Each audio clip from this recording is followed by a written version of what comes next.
That crisp October morning, the black stallion froze 20 feet from the entrance and trembled like he could see something that would haunt him forever. Ranch owner Daniel Blackwood stood in his driveway, coffee mug growing cold in his weathered hands as he watched his most reliable horse exhibit behavior that defied everything he knew about the animal.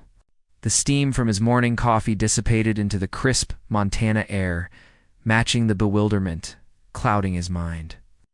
In 38 years of working with horses, Daniel had never encountered anything quite like this. Before we jump back in, tell us where you're tuning in from, and if this story touches you. Make sure you're subscribed, because tomorrow, I've saved something extra special for you. Midnight had been raised on this sprawling ranch in the shadow of the Rockies since he was barely more than a wobbly-legged foal. The black stallion had followed the same morning routine without question for 7 straight years, through every season, every weather condition, every mood and circumstance. The routine was as predictable as sunrise itself. Daniel would walk to the east pasture at 6:30 a.m. sharp, slip the halter over Midnight's willing head, and lead him along the well-worn dirt path to the old red barn for grooming, feeding, and will. The daily health check that kept the horse in prime condition. Every dawn for over 2,500 consecutive days, Midnight had walked this exact path. Through howling Montana blizzards that buried fence posts under 3 feet of snow, through thunderstorms that split the sky with lightning fierce enough to spook.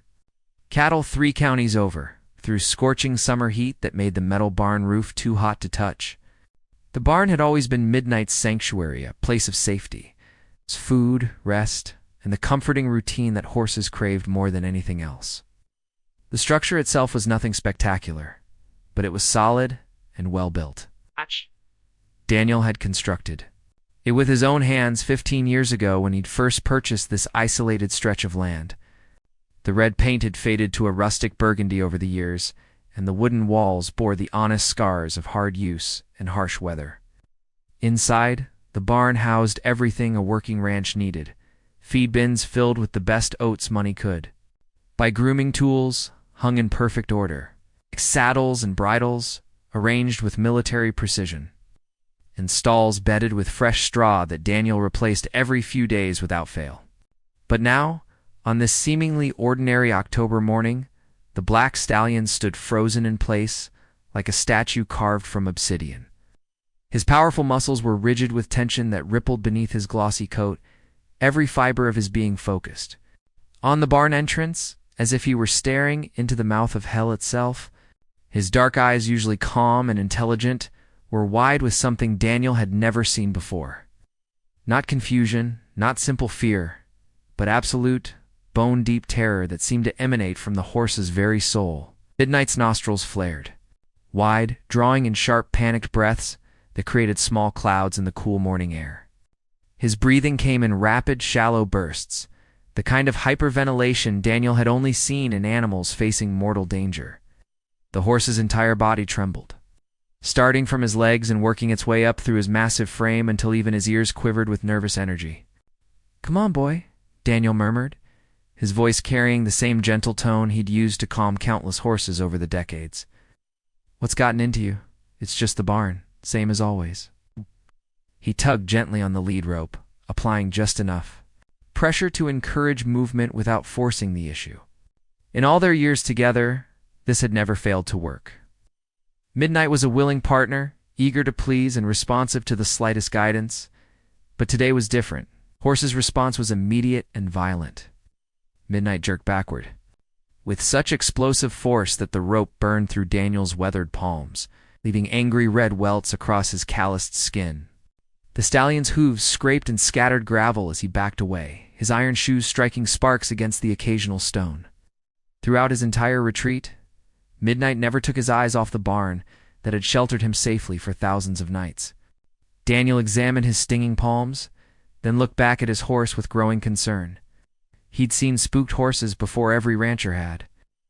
Animals startled by rattlesnakes coiled in the shadows, sudden noises from construction or hunting. Unfamiliar objects that triggered their prey instincts.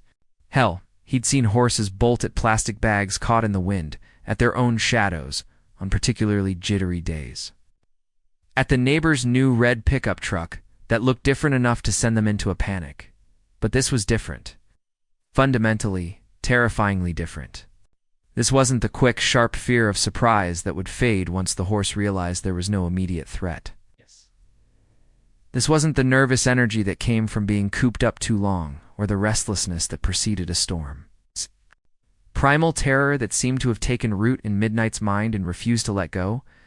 The kind of fear that spoke to ancient instincts, buried so deep in the animal's DNA that they predated human civilization. The horse's ears lay flat against his skull, pressed down so hard they seemed to disappear into his black mane. Low, rumbling sound escaped his throat, not quite a whinny, not quite a snort, but something Daniel had never heard any horse make in nearly 4 decades of working with them. It was guttural and desperate, almost like a growl, but underneath it carried a note of something that sounded disturbingly like pleading. It was as if Midnight was trying to communicate something urgent, something desperate, something that his equine vocabulary couldn't properly express. Daniel set his coffee mug on the hood of his pickup truck and approached slowly. His movements deliberate and non-threatening. "Easy there, big guy. Let's figure this out together." But as he stepped closer, Midnight's agitation only intensified. The horse began to pace in a tight circle, his hooves wearing a groove in the hard-packed earth. His head jerked up and down in sharp, nervous movements, and that strange rumbling sound grew louder. When Daniel reached for the lead rope again, Midnight shied away so violently that he nearly lost his footing. For the next 30 minutes, Daniel tried everything he could think of. He offered oats from his pocket, Midnight's favorite treat that had never failed to capture the horse's attention. The stallion barely glanced at the grain before returning his terrified gaze to the barn. Daniel spoke in the soothing tones that had calmed countless frightened animals over the years. Using the special words and phrases that Midnight had always responded to, nothing worked. He tried approaching the barn from different angles, thinking maybe the horse had spotted something specific that was triggering his fear. They circled around to the west side, where the morning sun cast long shadows across the weathered wood. Midnight's reaction was identical, the same trembling, the same desperate backing away, the same fixed stare at the structure, as if it contained something that could destroy them both. Daniel even tried entering the barn himself, thinking that seeing his human companion inside might reassure the horse. He pushed open the heavy wooden door and stepped into the familiar dimness, breathing in the comforting sense of hay, leather, and the faint sweetness of molasses from the feed buckets. Everything looked exactly as he'd left it the night before. The tools hung in their proper places, the feed bins were full, the stalls were clean and ready. Nothing seemed out of place, nothing seemed threatening. "See, boy?" called out to Midnight, who remained frozen in place outside. "Nothing here but the usual stuff. Same old barn you've been in 1,000 times." But if anything, seeing Daniel disappear into the barn only made Midnight more frantic. The horse began to pace faster, his circles becoming more erratic. That strange rumbling sound turned into something closer to a distress call, echoing across the valley and causing the other horses in the far pasture to lift their heads and look in his direction. Daniel emerged from the barn feeling more confused than ever. He'd examined every inch of the interior, looking for anything that might explain Midnight's behavior. A wild animal gotten in during the night. He'd found no signs of intrusion, no unusual scents, no droppings or disturbed areas. Had something fallen and created a strange shadow or reflection? Everything was exactly where it belonged. Had the structure developed some kind of structural problem that was creating unusual sounds or vibrations? The barn seemed as solid as the day he'd built it. As the morning wore on, and the sun climbed higher in the sky, Daniel's confusion slowly transformed into something deeper and more troubling. This wasn't just a horse having a bad day or reacting to some minor environmental change. This was behavior, so far outside the norm that it challenged everything Daniel thought he knew about animal psychology. Midnight had always been the steadiest horse on the ranch. While other horses might spook at unexpected noises or shy away from unfamiliar objects, Midnight had always been the calm one, the reliable one, the horse Daniel could count on to keep his head in any situation. During his younger years working cattle, Midnight had faced down angry bulls without flinching. He'd carried Daniel through mountain terrain so treacherous that a single misstep could have killed them both, never showing a moment's hesitation. He'd worked through thunderstorms that sent other horses running for shelter, standing steady while lightning illuminated the sky in brilliant, terrifying displays. And now, this same horse, this pillar of equine reliability, was trembling in terror at the sight of a barn he'd entered thousands of times without incident. The implications were unsettling in ways Daniel couldn't quite articulate. If Midnight's instincts were telling him something was wrong, then something probably was wrong. Horses had senses that humans had lost somewhere along the evolutionary path. They could detect changes in air pressure that preceded storms, sense the presence of predators long before human eyes could spot them, and pick up on emotional states and environmental dangers that completely escaped human perception. Daniel had heard stories from other ranchers about horses that had refused to cross bridges moments before they collapsed, animals that had balked at entering buildings that later proved to be structurally unsound, livestock that had avoided certain areas of pasture that were subsequently discovered to contain hidden sinkholes or contaminated water sources. The old-timers always said the same thing. When animals all agreed that something was wrong, wise humans paid attention. What could possibly be wrong with a barn that Daniel had built himself, maintained meticulously, and used safely for 15 years? What could have changed overnight to transform a familiar sanctuary into something that filled his most trusted horse with soul-deep terror? As Daniel stood there watching Midnight pace and tremble, a cold realization began to settle in his gut. This wasn't going to be a simple matter of coaxing a skittish horse past a minor phobia. This was the beginning of something larger, something that would force him to question assumptions he'd held for years about his property, his barn, and perhaps even his own past. What Daniel couldn't know, what no human could know, was that his horse's inexplicable terror would soon expose a secret that had been buried beneath his own property for over a decade. A secret so dark and so carefully concealed that when the truth finally emerged, it would change everything Daniel thought he knew about the land he'd called home for 15 years. The barn that Midnight refused to enter held more than hay and horse feed. Hidden within its very foundation lay evidence of a crime that someone had gone to extraordinary lengths to conceal. And somehow, through instincts that humans had long forgotten, through senses that civilization had dulled but never completely erased, Midnight could detect what lay buried beneath the familiar structure Daniel had built with his own unknowing hands. The black stallion's terror wasn't madness or inexplicable animal behavior. It was a warning, delivered through the only means available to a creature that lacked human language but possessed a sensitivity to truth that surpassed human comprehension. Midnight was trying to tell his human companion that the ground beneath the barn held secrets that demanded to be discovered, justice that demanded to be served, and truth that could no longer remain hidden. But Daniel didn't know any of this yet. All he knew was that his most reliable horse had suddenly become afraid of the most familiar place on the ranch, that nothing he tried seemed to help. As the morning stretched toward noon and midnights, terror showed no signs of abating. Daniel began to realize that this was only the beginning of a mystery that would ultimately expose truths he was nowhere near prepared to face. Daniel Blackwood had built his reputation in the Gallatin Valley over the course of 3 decades, and that reputation was founded on one unshakable principle. He understood horses better than most people understood themselves.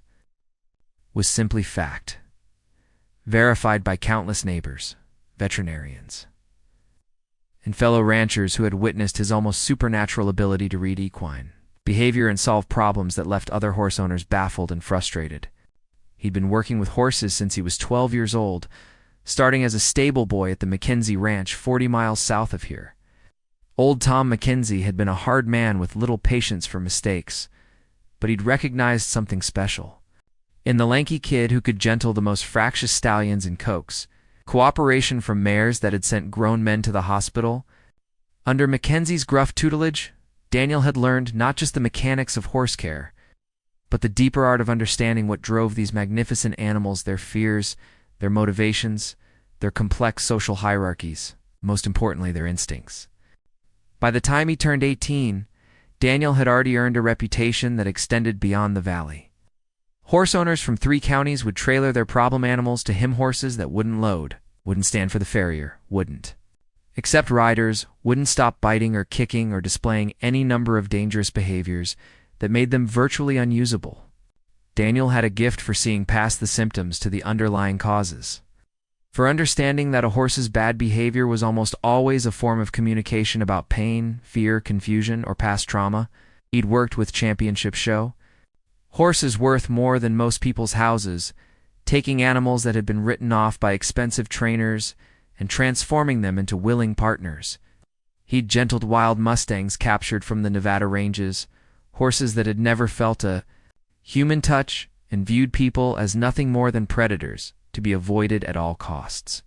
He'd rehabilitated rescue horses that had suffered abuse so severe that they flinched at the sight of a raised hand, gradually rebuilding their trust in humanity through patience, consistency, and an almost mystical understanding of equine psychology. The stories of Daniel's successes had become legend throughout the region. There was the time he'd solved a possessed horse mystery that had 3 different trainers convinced they were dealing with supernatural forces. The mare would suddenly and violently throw herself against her stall walls at exactly 3:17 a.m. every night, causing thousands of dollars in damage and keeping the entire stable awake with her terrified screaming. Other experts had suggested everything from exorcism to euthanasia. But Daniel had spent one night in the barn and identified the problem: a barely audible high frequency whine from a fluorescent light ballast that was slowly failing. The sound, inaudible to human ears, was driving the mare insane. A $10 replacement part solved a problem that had stumped professionals for months. Then there was the incident with the Jameson family's prize Arabian stallion, a horse that had suddenly begun attacking anyone who entered his pasture. The horse had seriously injured 2 people and was scheduled to be put down when Daniel agreed to take a look. Within an hour, he discovered a small piece of metal fencing that had broken off and was intermittently poking the horse in his hindquarters when he moved in certain directions. The pain and confusion had driven the normally gentle animal to defensive violence. Once the metal was removed and the minor wound treated, the stallion returned to his usual docile temperament. These weren't lucky guesses or coincidental discoveries. Daniel possessed an almost supernatural ability to observe details that others missed, to notice subtle changes in behavior that revealed underlying problems, and most importantly, to listen to what horses were trying to tell him through their actions.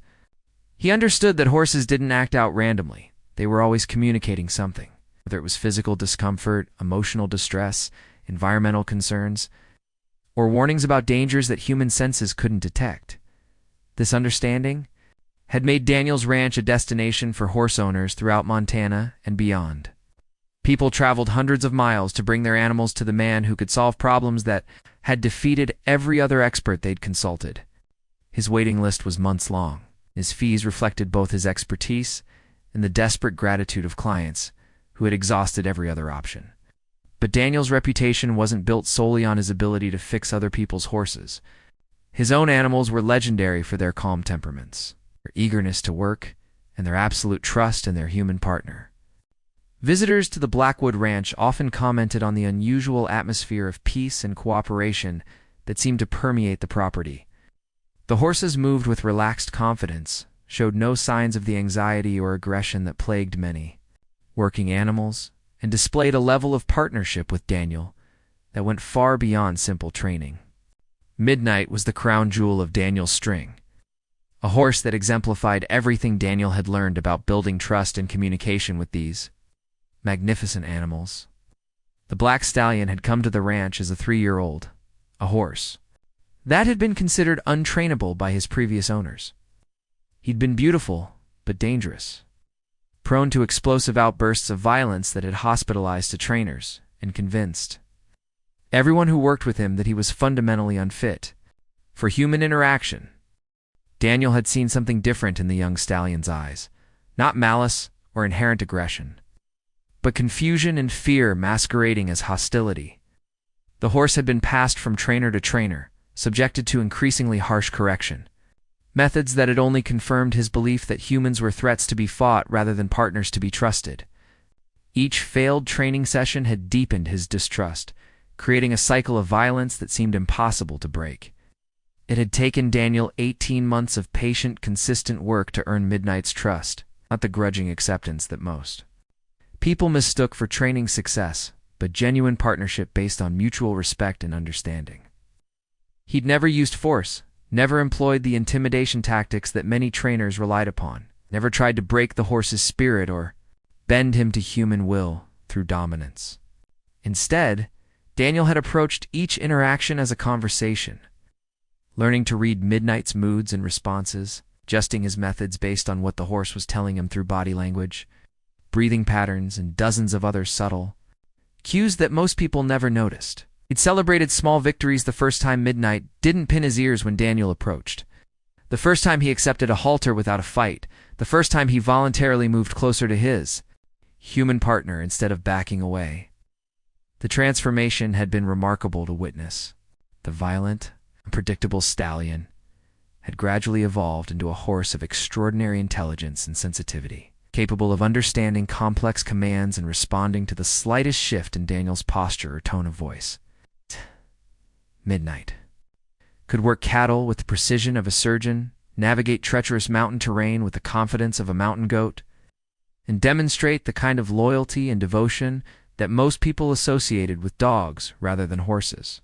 More importantly, Midnight had become Daniel's most trusted partner in reading the subtle signs that other animals displayed. The stallion had an uncanny ability to sense when other horses were sick or injured before symptoms became visible to human observers. He could detect emotional disturbances in the herd, identify animals that were being picked on or ostracized, and even predict weather changes hours before they appeared on meteorological instruments. Daniel had learned to trust Midnight's instincts implicitly, because they had never been wrong. When the stallion showed unusual interest in a particular mare, Daniel would discover she was in the early stages of pregnancy. When Midnight became agitated around a seemingly healthy gelding, veterinary examination would reveal internal injuries or developing illness that hadn't yet manifested obvious symptoms. When the horse refused to graze in a particular section of pasture, Daniel would inevitably find hidden dangers from toxic plants to unstable ground to contaminated water sources. This partnership had made both horse and rider legendary throughout the region. Other ranchers often joked that Daniel didn't need weather forecasts, veterinary diagnostics, or even geological surveys, as long as he had Midnight to read the signs that human technology missed. The horse's insights had prevented accidents, saved lives, and solved mysteries that had baffled experts for years. But Midnight's sensitivity wasn't limited to immediate practical concerns. The horse had demonstrated an almost supernatural awareness of deeper truths that went beyond the physical world. He could sense human emotions with startling accuracy, becoming calm and gentle around grieving people, playful with children, and alert and protective around individuals who made Daniel uncomfortable. He seemed to possess an innate understanding of human character that allowed him to judge people's intentions with remarkable precision. There had been instances where Midnight's behavior had warned Daniel about people whose friendly facades concealed malicious intentions. A supposedly reputable horse dealer who turned out to be running an illegal drug smuggling operation through his transport business. A charming woman who had approached Daniel about boarding her horses, but was actually gathering information for an ex-husband who was stalking her.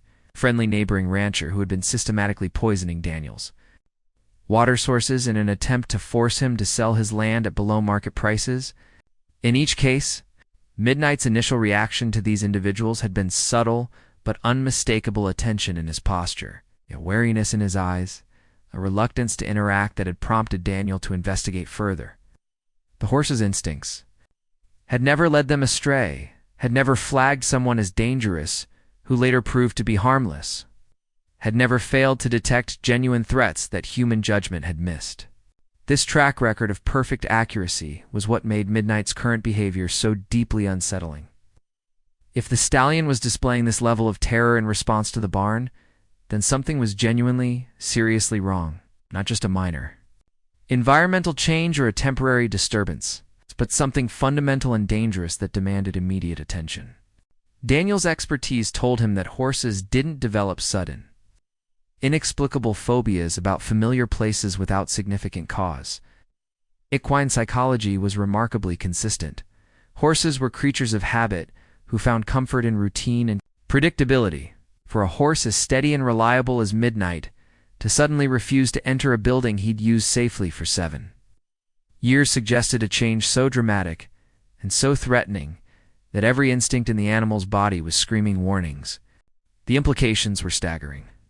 If Daniel's most sensitive, most reliable horse was detecting danger in a barn that Daniel had built himself and maintained meticulously for 15 years, then something had changed in ways that human senses couldn't perceive. Oh, something was wrong with the structure, the foundation, or the surrounding environment. Something that posed a threat significant enough to trigger every survival instinct in a 1,200-pound animal. As Daniel stood watching Midnight pace and tremble in the afternoon sun, his 30 years of experience told him that they were facing something unprecedented. This wasn't a training problem to be solved with patience and positive reinforcement. This wasn't a health issue to be addressed with veterinary care. This wasn't even a typical environmental hazard that could be identified and removed. This was something else entirely. Something that challenged everything Daniel thought he knew about his property, his barn, and perhaps even his own past. Midnight's terror was pointing toward a truth that lay hidden beneath the familiar surface of daily ranch life. A truth so significant that it had managed to penetrate the consciousness of an animal whose instincts had never failed them before. Daniel's reputation had been built on his ability to solve the unsolvable, to understand what others missed, to find answers where none seemed to exist. But as he watched his most trusted partner display levels of fear that defied rational explanation, he realized that they were about to embark on the most challenging investigation of his career. The barn that had housed Midnight safely for thousands of nights was hiding something that the horse's supernatural senses could detect, but human intelligence couldn't yet comprehend. Whatever lay concealed within or beneath that familiar structure was about to test everything Daniel had learned about listening to animals, trusting instincts, and recognizing truth when it finally revealed itself. The foundation of Daniel's expertise was built on one simple principle. When horses spoke, wise humans listened. And right now, Midnight was speaking louder and more urgently than he ever had before, delivering a message that would soon change everything. Daniel thought he knew about the life he'd built on this isolated stretch of Montana rangeland. By 2:00 in the afternoon, what had begun as a puzzling morning incident had evolved into something that defied every piece of conventional wisdom. Daniel had accumulated over 3 decades of working with horses. Midnight's terror hadn't diminished with time, familiarity, or any of the proven techniques that Daniel had employed to calm frightened animals. If anything, the stallion's distress had intensified as the hours passed, as if whatever invisible threat he was detecting was growing stronger rather than weaker. The black horse had worn a deep groove in the hard-packed earth from his relentless pacing, his hooves creating a perfect circle approximately 30 feet in diameter around the barn. The pattern was as precise as if it had been drawn with a compass, marking the exact boundary of his comfort zone, the closest he could bring himself to approach the structure that had been his sanctuary for 7 years. Any attempt to cross that invisible line resulted in the same violent backing away, the same trembling, same desperate attempts to communicate something that his limited animal vocabulary couldn't express. Daniel had seen something different in the young stallion's eyes, not malice or inherent aggression, but confusion and fear masquerading as hostility. The horse had been passed from trainer to trainer, subjected to increasingly harsh correction. Methods that had only confirmed his belief that humans were threats to be fought rather than partners to be trusted. Each failed training session had deepened his distrust, creating a cycle of violence that seemed impossible to break. It had taken Daniel 18 months of patient, consistent work to earn Midnight's trust. Not the grudging acceptance that most people mistook for training success, but genuine partnership based on mutual respect and understanding. He'd never used force, never employed the intimidation tactics that many trainers relied upon, never tried to break the horse's spirit or bend him to human will through dominance. Instead, Daniel had approached each interaction as a conversation, learning to read Midnight's moods and responses, adjusting his methods based on what the horse was telling him through body language, breathing patterns, and dozens of other subtle cues that most people never noticed. He'd celebrated small victories the first time Midnight didn't pin his ears when Daniel approached. The first time he accepted a halter without a fight, the first time he voluntarily moved closer to his human partner instead of backing away. The transformation had been remarkable to witness. The violent, unpredictable stallion had gradually evolved into a horse of extraordinary intelligence and sensitivity, capable of understanding complex commands and responding to the slightest shift in Daniel's posture or tone of voice. Midnight could work cattle with the precision of a surgeon, navigate treacherous mountain terrain with the confidence of a mountain goat, and demonstrate the kind of loyalty and devotion that most people associated with dogs rather than horses. More importantly, Midnight had become Daniel's most trusted partner in reading the subtle signs that other animals displayed. The stallion had an uncanny ability to sense when other horses were sick or injured before symptoms became visible to human observers. He could detect emotional disturbances in the herd, identify animals that were being picked on or ostracized, and even predict weather changes hours before they appeared on meteorological instruments. Daniel had learned to trust Midnight's instincts implicitly because they had never been wrong.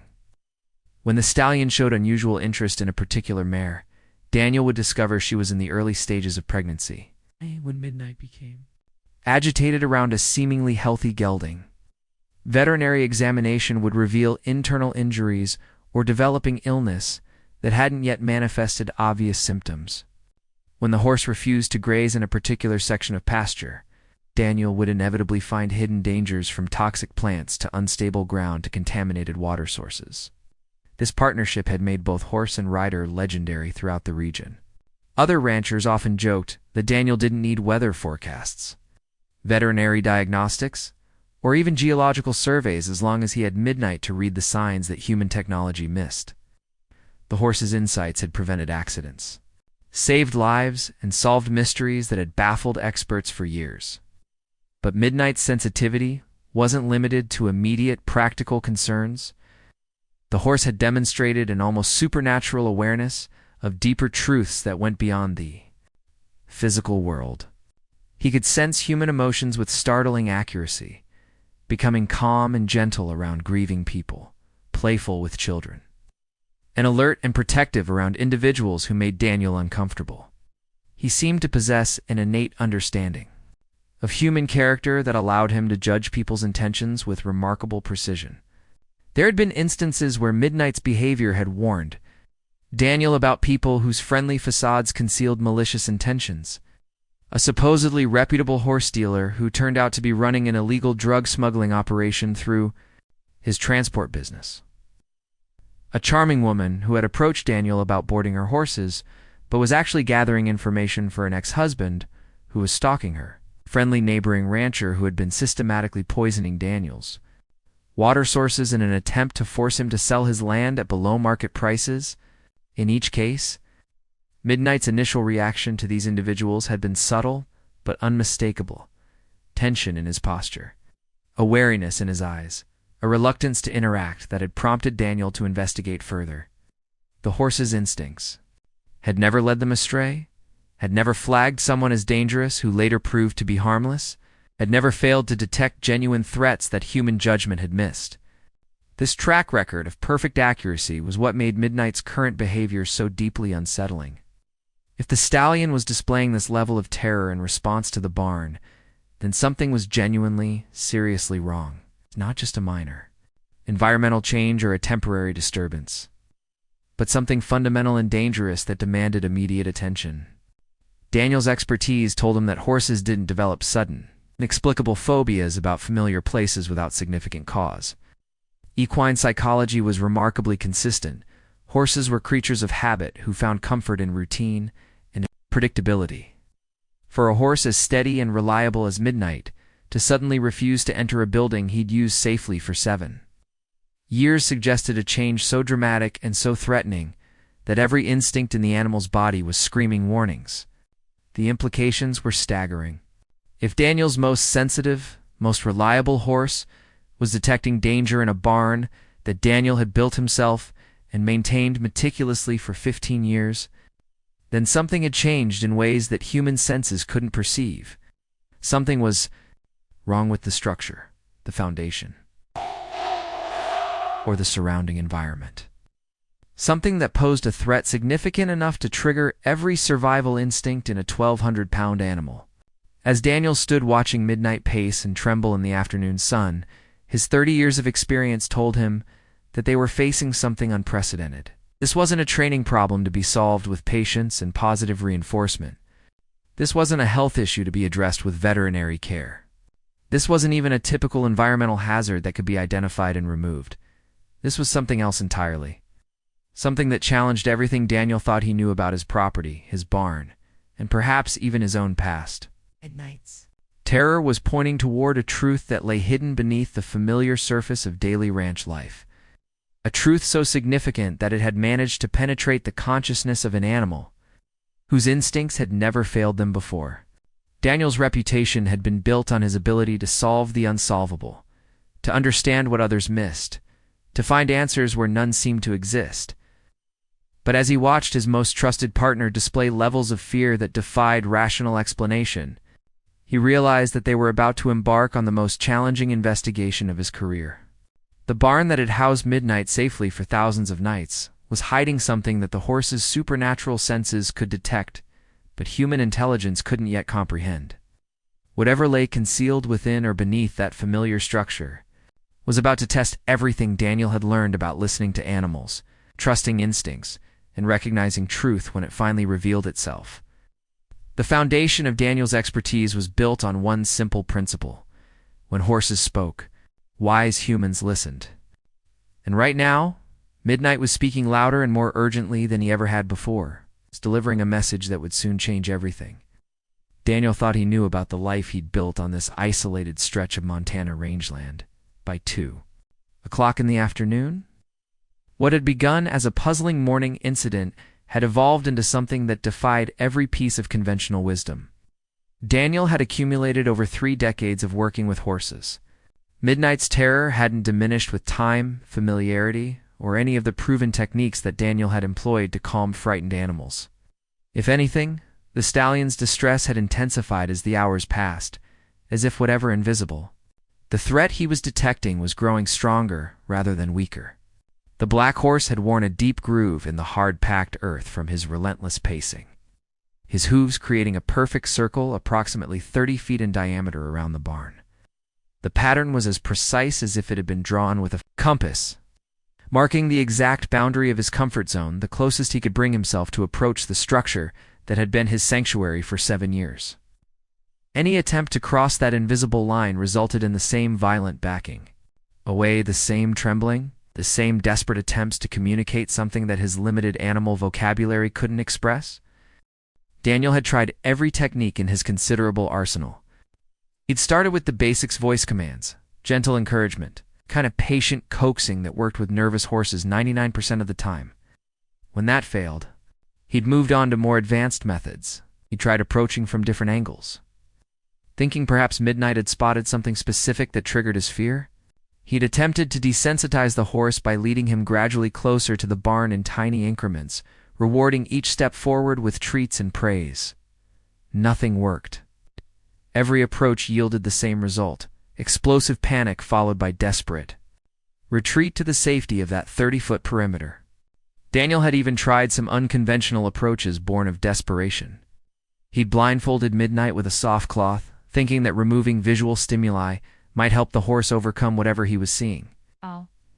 But the stallion's reaction had been even more violent, as if losing his sight had made him even more vulnerable to whatever threat he was sensing.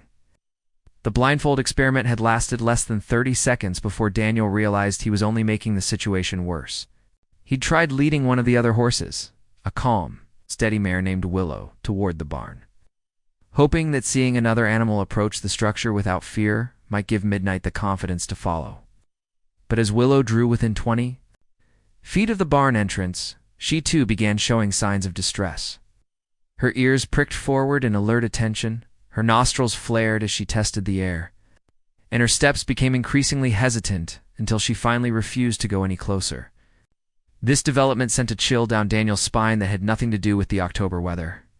Willow was one of the most placid animals on the ranch, horse so unflappable that she'd been used to train nervous riders and calm other horses in stressful situations. For her to suddenly develop the same reluctance to approach the barn suggested that whatever the night was detecting wasn't a product of individual neurosis or temporary illness. Determined to understand what his horses were sensing, Daniel had spent over an hour conducting a systematic inspection of the barn's exterior. He'd walked the entire perimeter, examining every board, every joint, every inch of the foundation for signs of damage, wear, or unusual conditions. The structure appeared exactly as it had the day before, solid, weathered, familiar in every detail. He'd checked the roof for loose shingles that might be creating unusual sounds in the wind. He'd examined the foundation for signs of settling or cracking that might indicate structural problems. He'd looked for evidence of animal intrusion holes. That might indicate burrowing creatures, scratches that might suggest predators had taken up residence, droppings that might reveal unwanted inhabitants. Every inspection yielded the same result. Nothing unusual. Nothing out of place. Nothing that should cause even the most nervous horse to display this level of terror. Daniel had climbed a ladder to examine the roof more closely, thinking perhaps something had fallen during a recent storm and created an unusual visual that was triggering the horse's fear. The metal roofing was secure and properly aligned, with no debris, no unusual reflections, no anything that might explain the animal's behavior. He'd even crawled under the raised foundation, flashlight in hand, to examine the underside of the structure. The wooden support beams were solid and properly maintained. The ground beneath was dry and undisturbed, and there were no signs of the kind of animal habitation that might create unusual odors or sounds. The crawl space was exactly as he remembered it from previous maintenance inspections, empty and structurally sound. But while Daniel found nothing to explain his horse's behavior, he was beginning to notice other subtle signs that something was genuinely amiss. The barn cats, usually curious about any unusual activity on the ranch, were nowhere to be seen. Normally, any commotion would draw at least 3 or 4 of the semi-feral mousers that kept the feed supplies free of rodents. They were bold animals, unafraid of horses, and always interested in investigating anything that might disturb their hunting grounds. Today the cats were conspicuously absent. Daniel had spotted 2 of them watching from the safety of the main house's porch, nearly 200 yards away, much farther than they would normally retreat from routine ranch activities. When he'd called to them using the sounds that usually brought them running for attention and possible treats, they'd simply stared at him with wide, alert eyes before slinking away toward the far side of the property. The chickens were exhibiting similarly unusual behavior. The flock normally spent their afternoons scratching and pecking in the area around the barn, attracted by the grain spillage and insect activity that was inevitable around horse facilities. But today, they'd clustered on the opposite side of the ranch, huddled together near the main house like feathered refugees avoiding some invisible disaster. Even Ranger, Daniel's border collie mix, was acting strangely. The dog was normally fearless, eager to investigate anything that captured his human's attention. He'd spent his entire 8-tier life helping with ranch work, moving cattle, alerting Daniel to problems, and serving as an early warning system for everything from approaching storms to uninvited visitors. But today, Ranger remained at Daniel's side with an unusual intensity, pressing against his legs and whining softly whenever Daniel moved too close to the barn. The dog's behavior was subtle, but unmistakable, the kind of nervous alertness that preceded thunderstorms or the arrival of wild predators. His ears were constantly moving, swiveling to track sounds that Daniel couldn't hear, and his body remained tense and ready to flee despite his obvious reluctance to leave his human partner unprotected. The cumulative effect of all these animal behaviors was deeply unsettling. Daniel had always prided himself on his ability to read environmental conditions through animal reactions, and every creature on his ranch was sending the same message. Something was wrong with the barn, something that went beyond normal sensory perception, something that triggered ancient survival instincts that civilization had dulled but not eliminated. As the afternoon wore on, Daniel found himself paying closer attention to his own physical responses to the barn. Standing near the structure, he tried to detect whatever his animals were sensing so acutely. He breathed deeply, testing for unusual odors that might indicate gas leaks, chemical spills, or organic decay. He listened carefully for sounds that might be inaudible under normal circumstances: high-frequency vibrations, subsonic rumbles, or mechanical noises that could indicate hidden problems. He felt along the barn walls with his hands, searching for vibrations that might suggest structural movement or hidden machinery. Even lay down on the ground near the foundation, pressing his ear to the earth to listen for underground sounds that might explain the animal's behavior. The exercise yielded frustratingly little information. Daniel's human senses detected nothing unusual about the barn or its immediate surroundings. Whatever was triggering his animal's terror was operating on frequencies or through mechanisms that his limited human perception couldn't access. But there was something so subtle that Daniel almost missed it. Something that wouldn't have registered if he hadn't been specifically looking for anomalies. The ground around the barn felt different. Not obviously wrong, but subtly inconsistent with his memories of the area. The sensation was maddeningly vague, like trying to remember a word that remained just beyond conscious recall. Daniel had walked this ground thousands of times over 15 years, had supervised its grading and preparation when he'd first built the barn, had maintained and improved it through countless seasons of use. He knew every stone, every slight elevation change, every drainage pattern that directed rainwater away from the foundation. But now, examining the area with the intense focus born of desperation, something felt wrong. The proportions seemed slightly off, as if the barn sat differently on the landscape than his memory suggested. The drainage patterns didn't quite match his recollections of how water moved across the ground during heavy rains. Most puzzling of all, the foundation itself seemed to extend slightly farther in some directions than the building above it warranted. These observations were so subtle that Daniel questioned his own perceptions. Memory could be unreliable, especially when stressed or frustrated. It was entirely possible that his concern about the horse's behavior was causing him to see problems where none existed, to notice discrepancies that were products of anxiety rather than genuine anomalies. But Daniel's experience with horses had taught him to trust instincts even when logic argued against them. Too many times over the years, he'd ignored subtle feelings of wrongness, only to discover later that his initial concerns had been justified. Horse behavior, animal reactions, and environmental anomalies were all connected in ways that human intelligence often failed to appreciate until it was too late. As evening approached, and the October air began to carry the chill that preceded nightfall, Daniel was forced to confront the reality that this problem wasn't going to resolve itself through conventional means. Midnight showed no signs of accommodation or adaptation. If anything, his terror seemed to intensify as darkness approached, as if whatever he was sensing became more threatening as daylight faded. The practical implications were becoming impossible to ignore.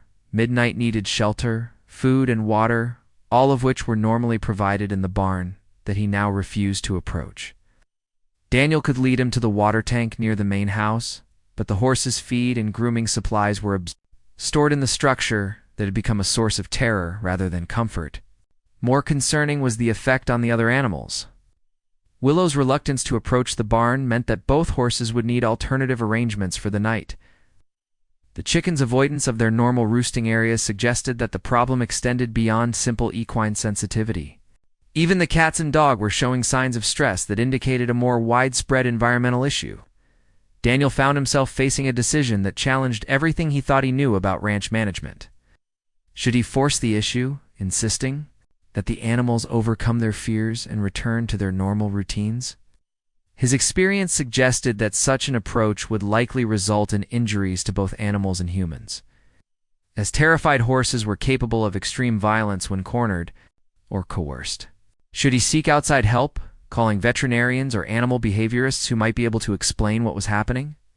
The nearest large animal vet was over an hour away. Daniel doubted that professional expertise would provide answers that his own considerable experience had missed.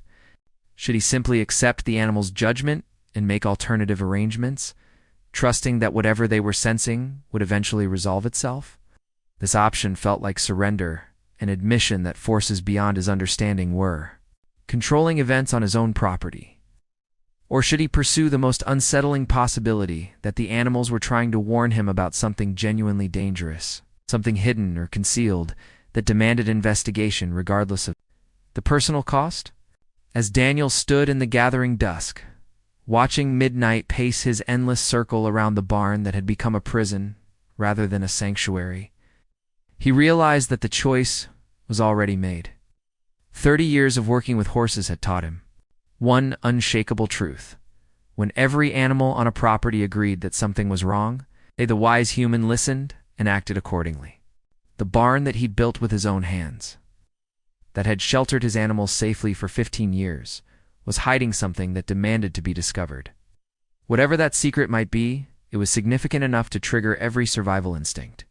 In creatures whose lives depended on their ability to detect danger that human senses missed, tomorrow, Daniel decided he would begin a more thorough investigation of the structure that suddenly become the center of a mystery that challenged everything he thought he knew about his own property. The animals were trying to tell him something, and after 30 years of learning to listen to their warnings, he was finally ready to hear what they were so desperately trying to communicate. The escalating mystery had moved beyond simple animal behavior into territory that suggested deeper truths waiting to be uncovered.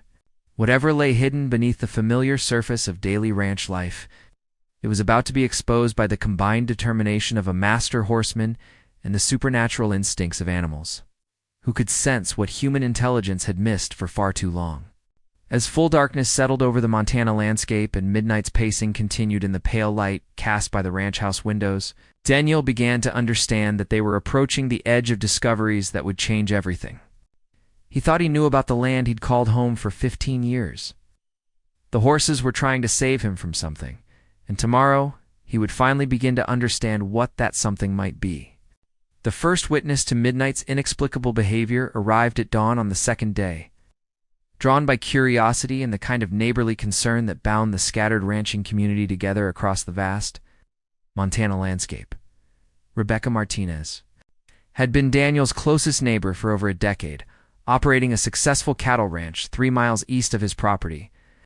She'd seen the lights burning in Daniel's windows well past midnight and noticed through binoculars that his horses were gathered near the main house rather than in their usual evening locations around the barn. Rebecca was a woman who understood livestock behavior as well as anyone in the valley. She'd inherited her family's ranch at 25 when her father died unexpectedly, and had spent the subsequent 15 years proving that she could manage land, animals, and business with a skill that rivaled any man in the region. Her reputation for practical intelligence and no-nonsense problem-solving had earned respect throughout the agricultural community, making her opinion on animal behavior particularly valuable. "Heard you had some trouble with midnight yesterday," she called out as she climbed down from her pickup truck, her weathered boots crunching on the frost-covered gravel. "Thought I'd stop by and see if you need an extra pair of eyes on whatever's got him spooked." Daniel emerged from the house carrying 2 steaming mugs of coffee, grateful for both the caffeine and the company. The previous night had been largely sleepless, spent watching through his kitchen window as midnight maintained his vigilant pacing around the barn. The horse had never strayed more than 30 feet from the structure, as if he were standing guard against some invisible threat. But he'd also never approached closer than that invisible boundary that marked the limits of his tolerance. "Never seen anything like it, Rebecca," Daniel admitted, handing her one of the mugs and gesturing toward where midnight stood in the early morning light.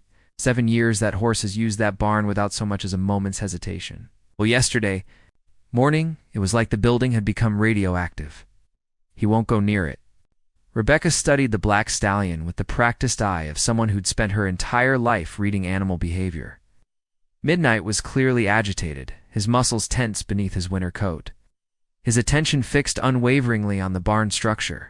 But this wasn't the random, unfocused anxiety that sometimes affected horses during weather changes or seasonal transitions. This was targeted, specific terror directed at something that should have been completely familiar and unthreatening. "What have you tried so far?" she asked, sipping her coffee while continuing to observe the horse's behavior patterns. Daniel summarized his previous day's efforts: the gentle coaxing, the systematic desensitization attempts, the blindfolding experiment. introduction of other horses, and his thorough inspection of the barn's exterior, Rebecca listened without interruption, nodding occasionally as she recognized techniques that she would have employed herself under similar circumstances. "Willow reacted the same way when you tried to lead her to the barn?" she asked when Daniel finished his account. "Wouldn't get within 20 feet of the entrance. Started showing the same kind of nervousness that Midnight's been displaying, though not quite as intense."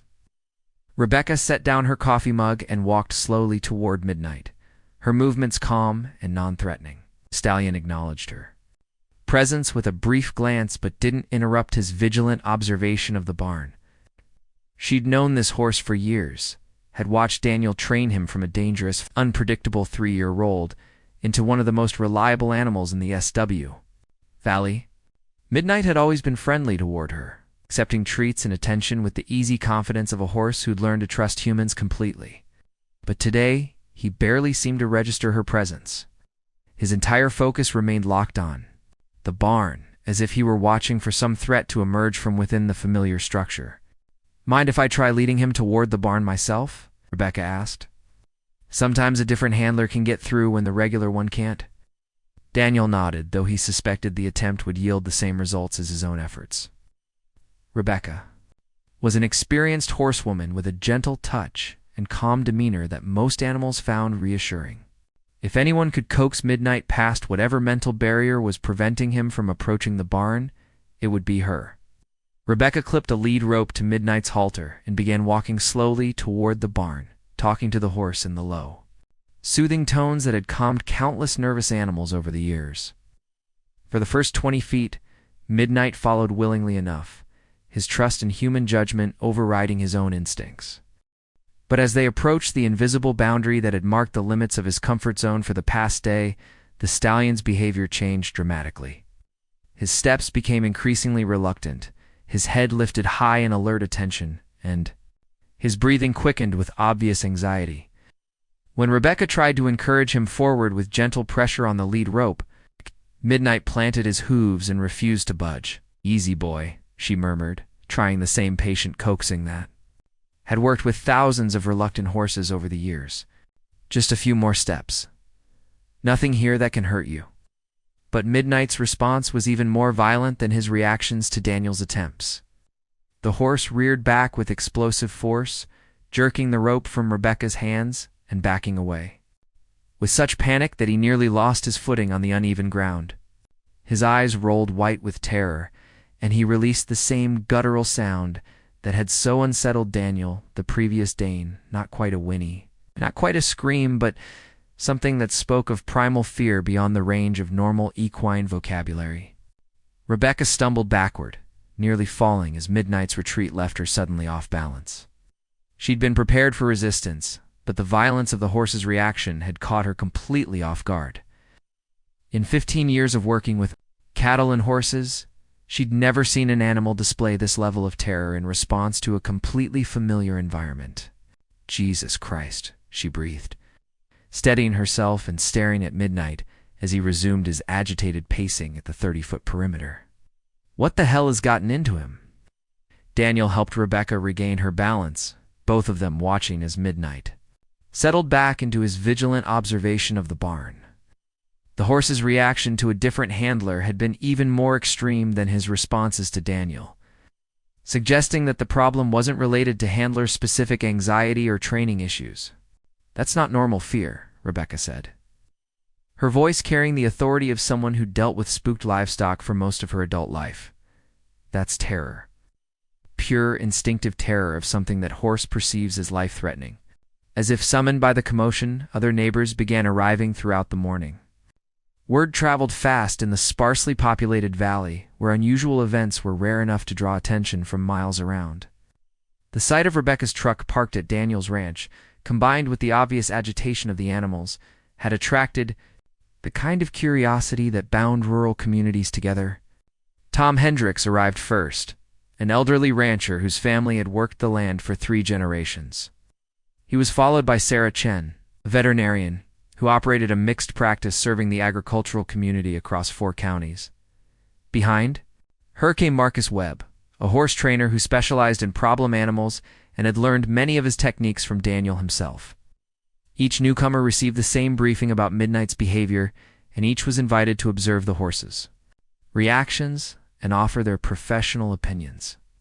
The gathering gradually took on the atmosphere of an informal consultation, with some of the most experienced animal handlers in the region pooling their knowledge to solve a mystery that defied conventional explanation.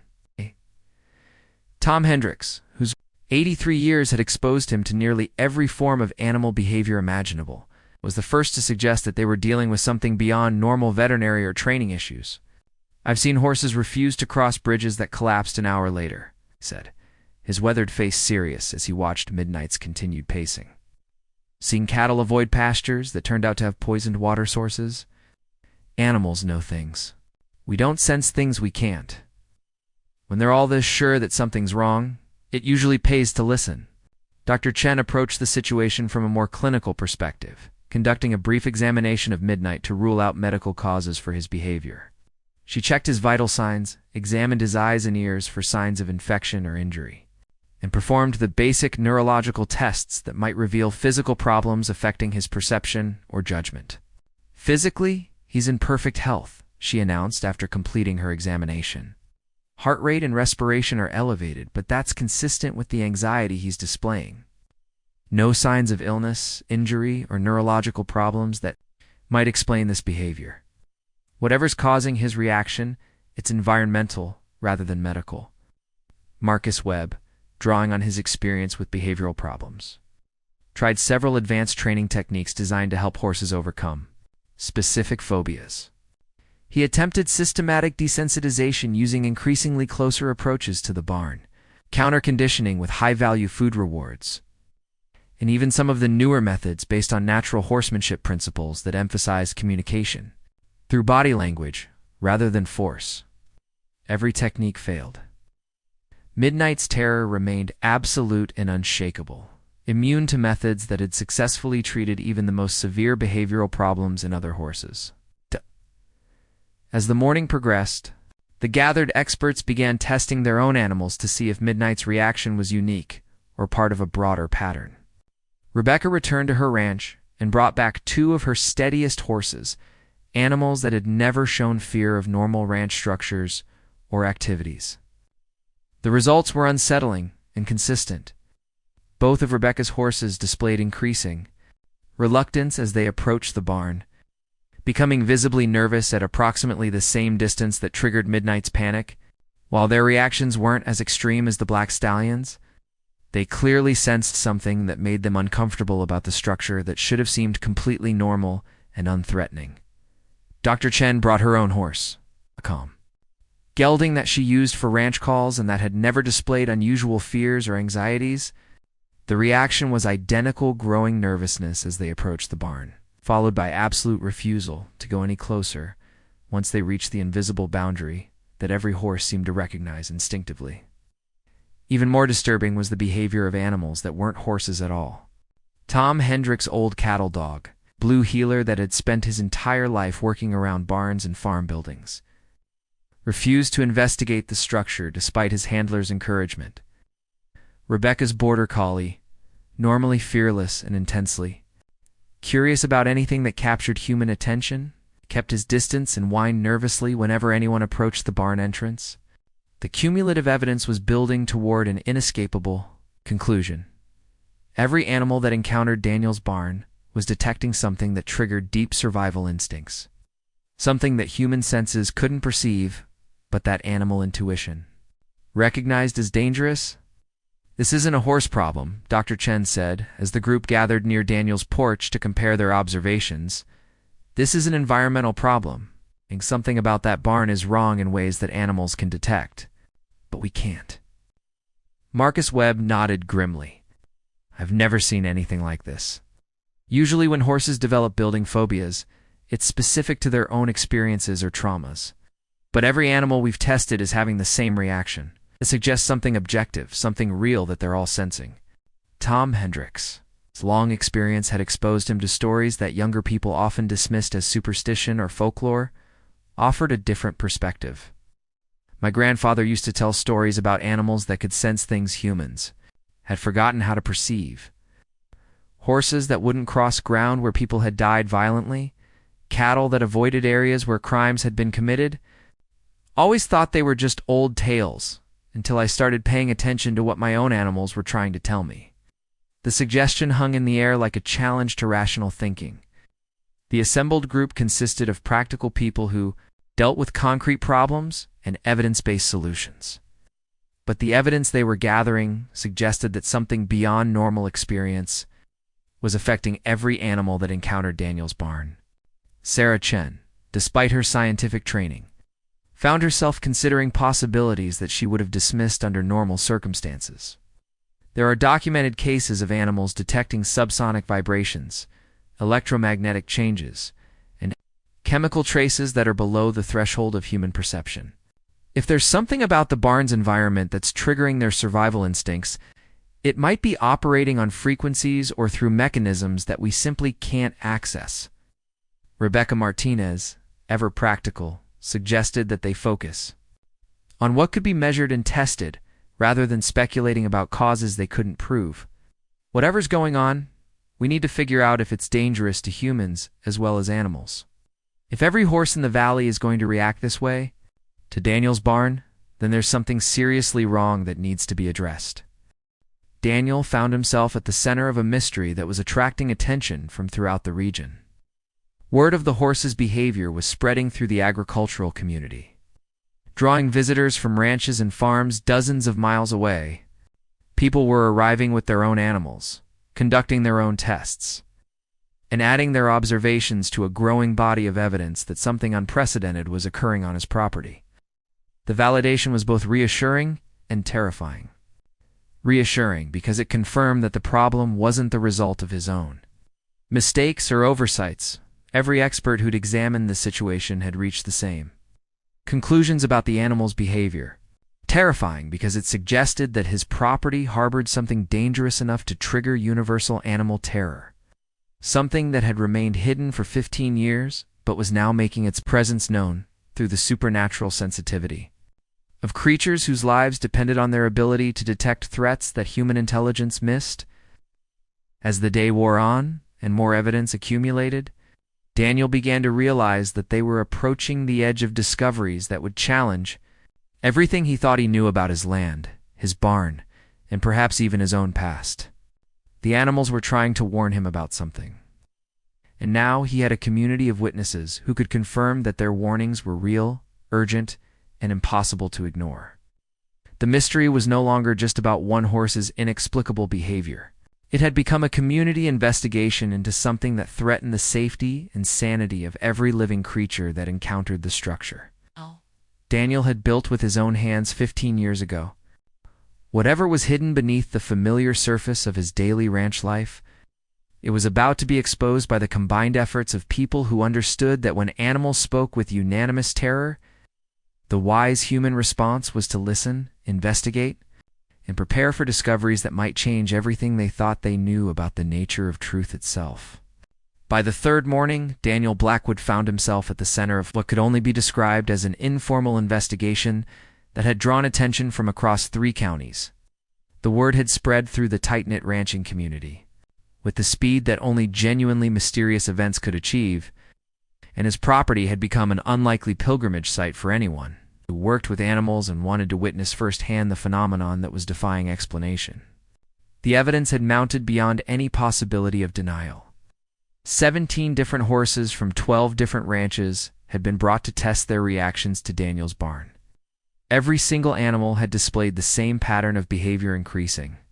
Nervousness as they approached the structure, followed by absolute refusal to come within approximately 25 to 30 feet of any entrance. Dogs, cats, cattle, and even Sarah Chen's pet goat had shown similar patterns of avoidance, creating a consistent boundary around the barn that seemed to mark the limits of animal tolerance for whatever was hidden within or beneath the familiar structure. Professional consensus was unanimous. Something was fundamentally wrong with the barn in ways that animal senses could detect, but human perception could not. The question that remained was what to do with this knowledge, and how far Daniel was willing to go to uncover the truth that his animals were so desperately trying to communicate. The decision came when Rebecca Martinez arrived that morning. With equipment that transformed the investigation from passive observation to active exploration, she'd borrowed a metal detector from her brother-in-law, a geology professor at Montana State University, who used the device for archaeological surveys and mineral prospecting. If there was something buried beneath or around the barn that was triggering the animal's terror, technology might be able to detect what natural senses couldn't pinpoint. "I've been thinking about this all night," Rebecca said as she unloaded the metal detector from her truck. "Whatever's got every animal in 3 counties spooked has to be something physical, something real. If it's real, it might be something we can find with the right tools." Dr. Chen had arrived with equipment of her own, an electromagnetic field detector that she'd borrowed from a colleague who studied the effects of power lines on livestock behavior. Tom Hendricks brought his grandson Jake, a recent engineering graduate who'd studied ground-penetrating radar technology and understood how to interpret the subtle variations in soil density that might indicate buried objects or disturbed earth. Marcus Webb contributed perhaps the most valuable resource: his absolute conviction that they were dealing with something that demanded immediate investigation, regardless of what they might find. His experience with animal behavior had convinced him that the horse's terror was justified by genuine danger, and that the longer they delayed in uncovering the truth, the greater the risk became to everyone involved. The systematic exploration began at dawn, with the assembled team dividing Daniel's property into grid sections that could be thoroughly examined using each type of detection equipment. The barn itself was the obvious focal point, but they expanded their search to include the surrounding area where the animals had consistently shown signs of distress. Jake operated the ground-penetrating radar with the methodical precision of someone trained in scientific methodology. The device could detect variations in soil density up to 12 feet below the surface, revealing patterns that might indicate buried objects, disturbed earth, or underground voids that weren't visible to surface inspection. And the first anomaly appeared within 20 minutes of beginning the scan, approximately 8 feet from the barn's north wall. The radar detected what appeared to be a significant void in the Earth's space, roughly 6 feet long, 3 feet wide, and 4 feet deep, that showed none of the solid density patterns that characterized undisturbed soil. "This is interesting," Jake muttered, adjusting the device's sensitivity settings to get a clearer image of what lay beneath the surface. "There's definitely something down there that doesn't match the surrounding ground composition. Could be a septic tank, could be an old foundation, could be..." He paused, studying the readout more carefully. "Actually, the shape is wrong for most utility installations. This looks more like it was excavated by hand rather than machine dug." Rebecca's metal detector began registering positive signals as she swept the same area that Jake's radar had identified. The device indicated the presence of metallic objects buried at approximately the same depth as the void. But the signals were inconsistent with the kinds of pipes, cables, or hardware that would normally be found around agricultural buildings. "Getting readings from multiple small metal objects," she reported, moving the detector in careful, overlapping patterns. "Not consistent with plumbing or electrical installations, or like ... personal items maybe. Jewelry, buckles, that kind of thing." Dr. Chen's electromagnetic field detector was registering subtle but consistent variations in the area around the anomaly. Patterns that suggested the presence of decomposing organic material that was affecting the local electromagnetic environment in ways that were imperceptible to human senses, but obvious to sensitive animals. The cumulative evidence was pointing toward a conclusion that none of them wanted to confront directly. The barn that Daniel had built 15 years ago was sitting adjacent to what appeared to be a deliberately concealed burial site, and not the kind of burial that involved proper ceremonies, official records, or family mourning. Daniel felt his world shifting beneath him as the implications became impossible to ignore. For 15 years, he'd been living and working directly above what was beginning to look like evidence of a serious crime. The horse's supernatural sensitivity had detected what human investigation had missed for over a decade, exposing a truth that someone had gone to extraordinary lengths to conceal. "We need to stop," he said quietly, his voice carrying the weight of someone who just realized that his entire understanding of his own life was about to change forever. "This isn't something we should be investigating ourselves. If there's Really something buried here? If someone died here, then this is a matter for law enforcement.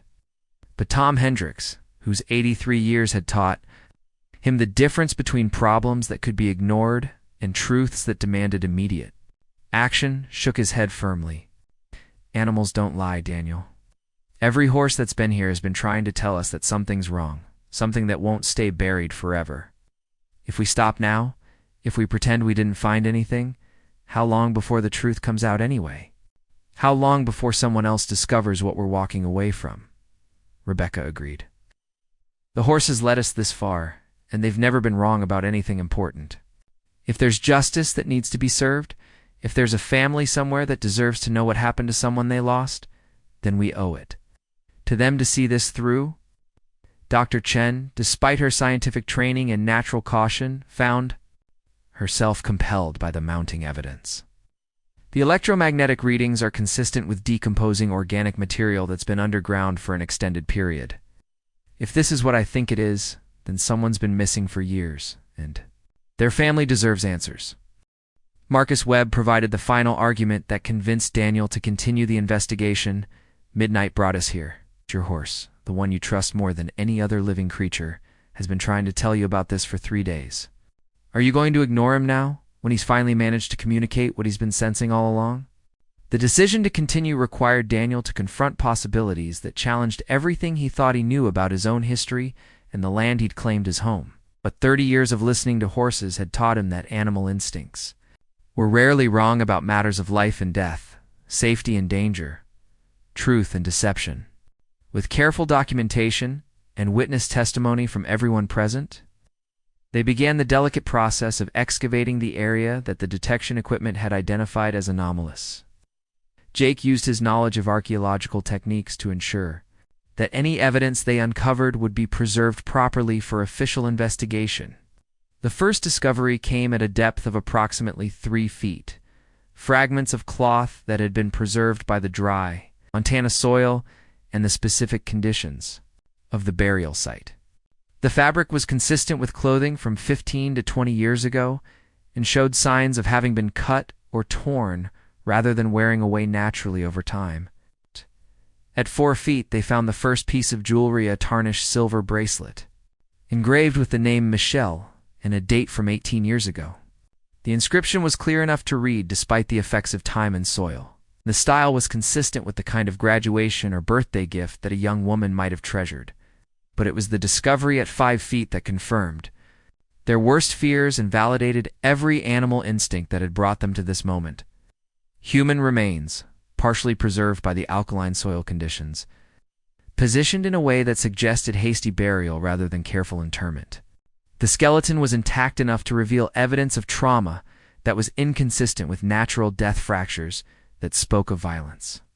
Positioning that suggested the person had been bound or restrained before dying. Daniel stood at the edge of the excavation site, staring at evidence of a crime that had been hidden beneath his own property for nearly 2 decades. Someone had died here violently and unjustly, and their remains had been concealed by someone who'd understood exactly how to hide a body where it was unlikely to ever be discovered. Jesus Christ, Rebecca whispered, her voice barely audible as she stared at the skeleton that lay exposed in the Montana earth. Someone murdered this person and buried them here, right where you built your barn. Dr. Chen was already on her phone, calling the county sheriff's department to report the discovery of human remains and request immediate investigation by qualified forensic specialists. The scene would need to be secured, the evidence properly documented, and the victim's identity established through official channels that could ensure justice was served and closure was provided to whatever family had been wondering about their loved one's fate for 18 years. Tom Hendricks, whose long life had exposed him to more tragedy than most people could imagine, Scott stood silently beside the gravesite with his hat in his hands. Whoever this was, they've been waiting a long time for someone to find them, to care about what happened to them, to make sure their killer faced consequences for what they did. Marcus Webb was watching Midnight, who had approached closer to the barn than he had in 3 days. The horse's terror had diminished to nervous alertness, as if the exposure of the hidden truth had reduced the psychic pressure that had been building around the burial site for nearly 2 decades. The animal seemed to understand that his mission had been accomplished, that his warnings had finally been heard and acted upon.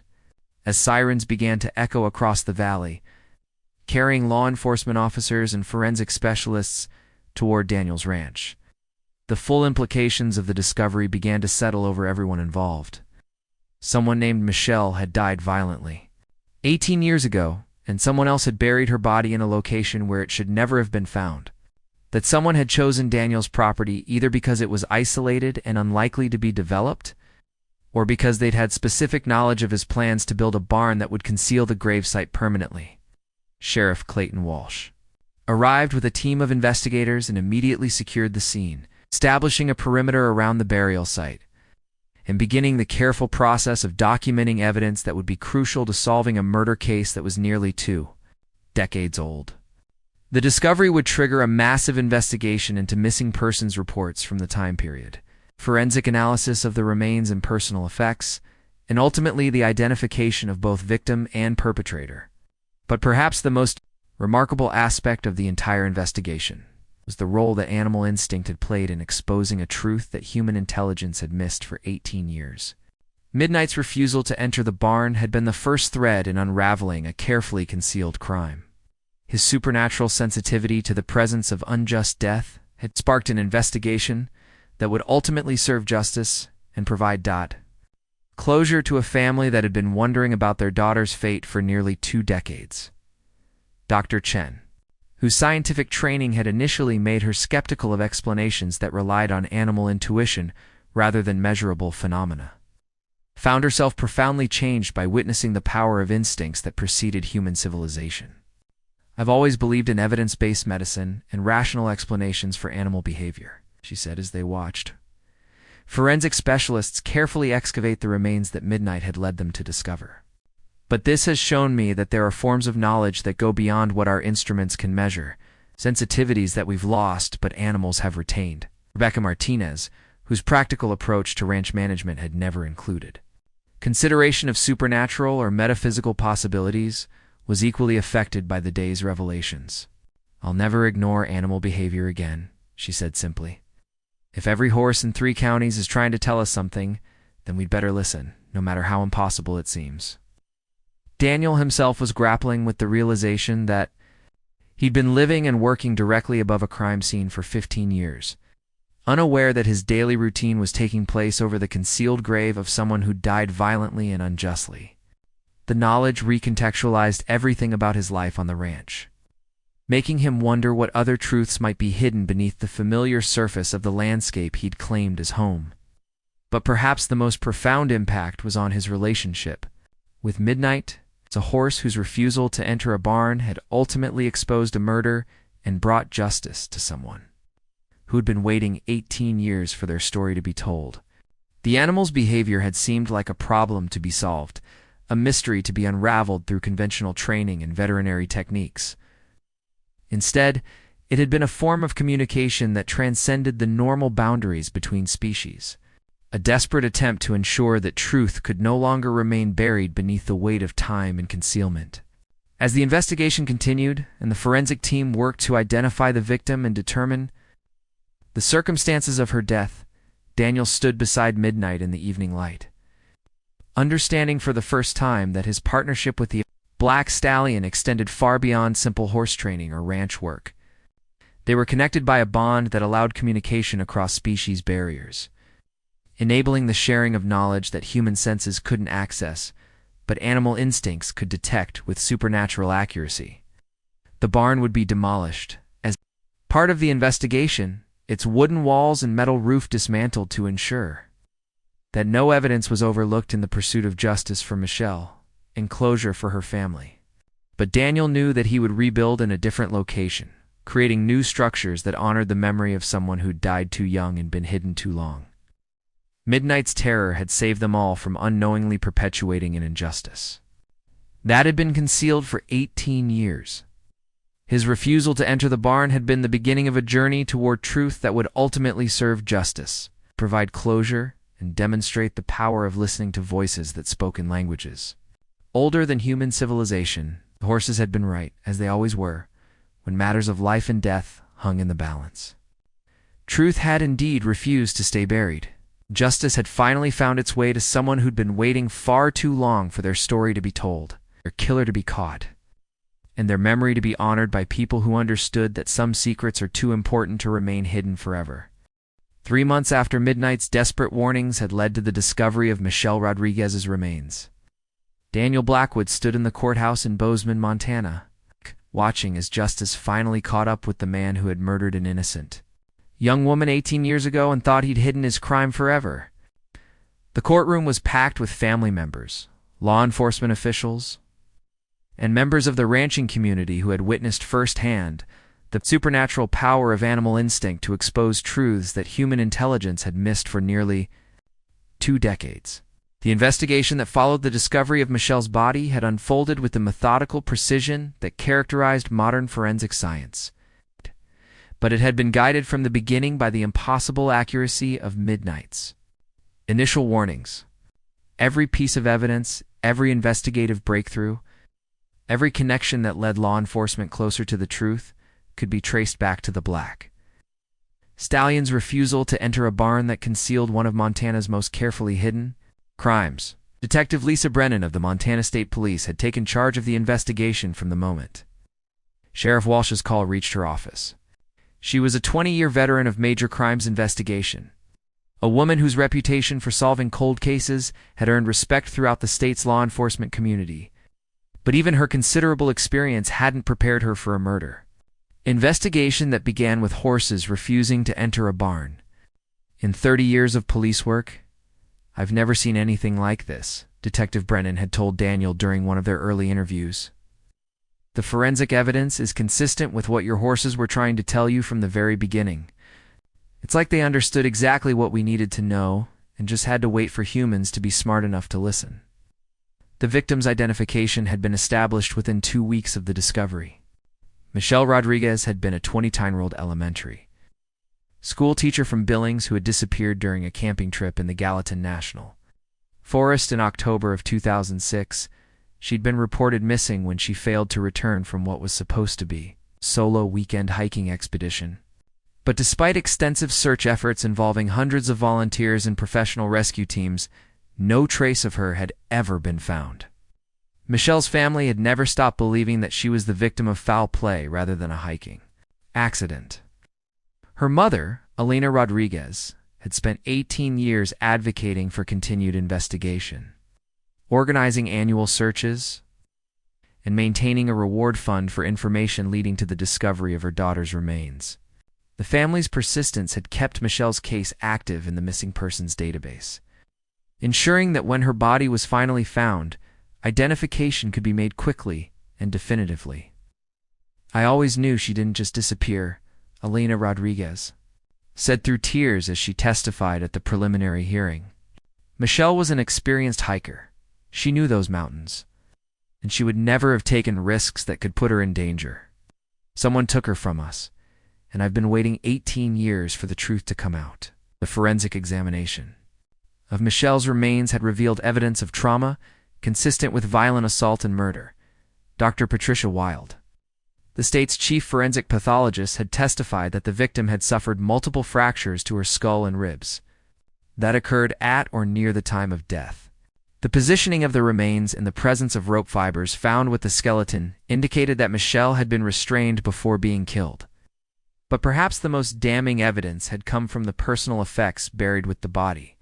In addition to Michelle's jewelry and clothing, investigators had found items that didn't belong to the victim: a distinctive hunting knife with initials carved into the handle, cigarette butts from a brand that could be traced through manufacturing, records, and most importantly, a cell phone that had been damaged, but whose memory cards still contained recoverable data. The phone had belonged to Robert Bobby Krause, 43-year-old maintenance worker, who had been employed by the National Forest Service in 2006. Krause had been interviewed during the original missing persons investigation, but his alibi had seemed solid and his connection to Michelle had appeared minimal. He'd claimed to have encountered her briefly at a trailhead, offered directions to a popular hiking destination, and then continued about his own business. The recovered phone data told a very different story. Text messages and photos revealed that Krause had been stalking Michelle for several days before her disappearance, taking pictures of her without her knowledge and learning her planned route through the forest. The digital evidence painted a picture of escalating obsession that had culminated in kidnapping, assault, and murder. But recovering the evidence had been only the beginning of building a case that could stand up in court. Detective Brennan and her team had spent months reconstructing the events of October 2006, interviewing witnesses who hadn't been found during the original investigation and building a timeline that connected Krause to Michelle's death beyond any reasonable doubt. The breakthrough had come when investigators discovered that Krause had quit his forest service job immediately after Michelle's disappearance and moved to Daniel's property, where he'd worked as a general laborer, helping with construction projects. County records showed that Krause had been employed by Daniel during the exact period when the barn was being built, giving him both the opportunity and the knowledge needed to bury Michelle's body in a location where it was unlikely to ever be discovered. He knew exactly where I was planning to build the barn, Daniel had testified during the grand jury proceedings. He helped pour the foundation, he knew the layout, and he would have understood that burying someone in that specific location would put the grave directly under the structure where it would be protected from accidental discovery. The most chilling aspect of Krause's plan was its calculated precision. He hadn't simply disposed of Michelle's body in a random location, he'd transported her remains to a site where he knew construction was about to begin, ensuring that his crime would be concealed beneath tons of concrete and timber. If not for Midnight's supernatural sensitivity to the presence of unjust death, the grave might have remained hidden forever. Krause's arrest had taken place on a cold February morning at his current residence in Great Falls, where he'd been living under his real name and working as a maintenance supervisor for a large apartment complex. Detective Brennan had expected him to deny the charges, demand a lawyer, and fight extradition back to the county where Michelle's body had been found. Instead, Krause had confessed immediately upon being confronted with the evidence from his recovered phone. The 18 years since Michelle's murder had apparently taken a psychological toll that made continued deception impossible when faced with irrefutable proof of his guilt. "I've been waiting for this day since it happened," Krause had told investigators during his confession. "I knew someone would find her eventually. I just thought it would take longer. When I heard about the horses acting strange around that barn, I knew it was over. Animals always know."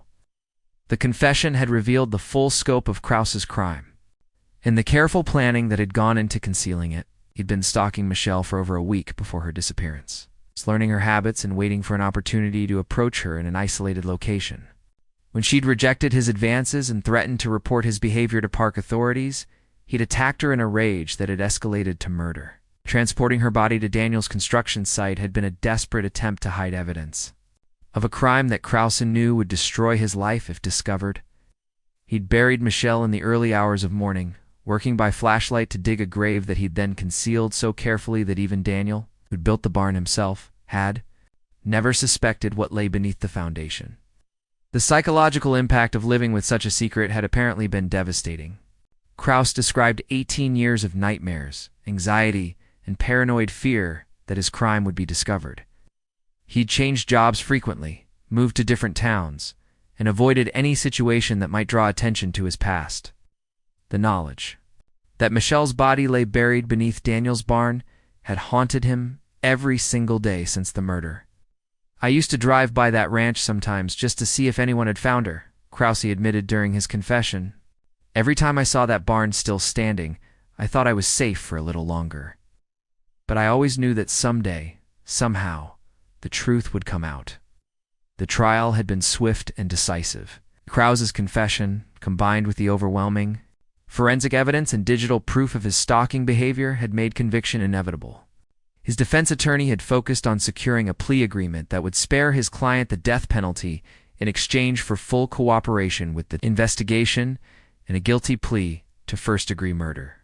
The plea hearing had been attended by Michelle's entire extended family, many of whom had traveled from across the country to witness the moment.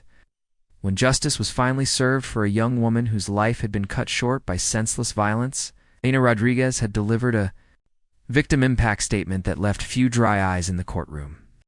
"My daughter was a teacher who loved children, loved the outdoors, and loved life itself, she said, her voice strong despite the tears streaming down her face. She was taken from us by someone who thought he could hide his crime forever, who thought that burying her like garbage would erase what he'd done. But truth has a way of refusing to stay buried, and sometimes it speaks through voices we never expect to hear. Alina had specifically requested that Daniel and Midnight be present at the sentencing hearing, acknowledging that without the horse's supernatural ability to detect the presence of Michelle's remains, her daughter's killer might never have been brought to justice. The unusual request had required special permission from the court, but Judge Margaret Foster had agreed that the circumstances of the case warranted recognition of the animal whose instincts had made the entire prosecution possible. Midnight had been led into the courthouse parking lot during a recess in the proceedings, where Alina Rodriguez had been waiting to meet the horse whose behavior had finally answered 18 years of questions about her daughter's fate. The encounter had been deeply emotional, Alina stroking Midnight's neck and whispering words of gratitude for his role in exposing the truth. "Thank you," she had said simply, her hands shaking as she touched the animal who had been Michelle's voice when she could no longer speak for herself. "Thank you for not letting her be forgotten, for not letting him get away with what he did to my baby." Daniel had watched the interaction with tears in his own eyes, understanding for the first time the full magnitude of what Midnight's warnings had accomplished. The horse hadn't just solved a mystery or exposed a crime, he'd given a grieving mother the answers she'd been seeking for 18 years. The closure she needed to finally begin healing from a loss that had defined nearly 2 decades of her life. The sentencing had reflected the severity of Krause's crime and the calculated nature of his attempts to conceal it. Judge Foster had imposed a sentence of life imprisonment without the possibility of parole, ensuring that Michelle's killer would never again be free to harm another innocent person. The evidence in this case demonstrates that you committed a particularly heinous crime, and then went to extraordinary lengths to hide your actions, Judge Foster had said as she pronounced sentence. But perhaps the most remarkable aspect of this case is the reminder it provides that truth has a way of emerging even when we think it's been buried forever. Justice has been delayed, but it has not been denied. The months following Krause's sentencing had brought profound changes to Daniel's ranch and his understanding of the bond between humans and animals. The barn where Michelle's body had been discovered had been demolished as part of the investigation, its materials disposed of in accordance with protocols designed to preserve the dignity of crime scene locations. Daniel had built a new barn, in a different location on his property, incorporating design elements that honored Michelle's memory and acknowledged the role that animal instincts had played in exposing the truth. A small plaque near the entrance read simply, "In memory of Michelle Rodriguez, whose story was finally told by those who listen with their hearts." But the most significant change had been in Daniel's relationship with Midnight. The horse that had seemed to be exhibiting problematic behavior had actually been performing a service that transcended normal animal-human partnerships. His refusal to enter the barn had been a form of communication that went beyond species barriers, demonstrating a sensitivity to justice and truth that human intelligence often missed. Midnight's behavior had returned to normal immediately after Michelle's remains were discovered and properly removed from their hidden grave. The horse now entered the new barn willingly, worked with his usual calm competence, and showed no signs of the terror that had consumed him. During those critical days when he'd been trying to expose a murder that had been concealed for 18 years, Dr. Chen had conducted follow-up studies of animal behavior around the former burial site, documenting the gradual return to normal patterns as the location was properly excavated, blessed by Michelle's family priest, and transformed into a memorial garden that Alina Rodriguez visited several times each year. The electromagnetic anomalies that had initially triggered animal distress had disappeared once the remains were removed, and the ground was properly consecrated.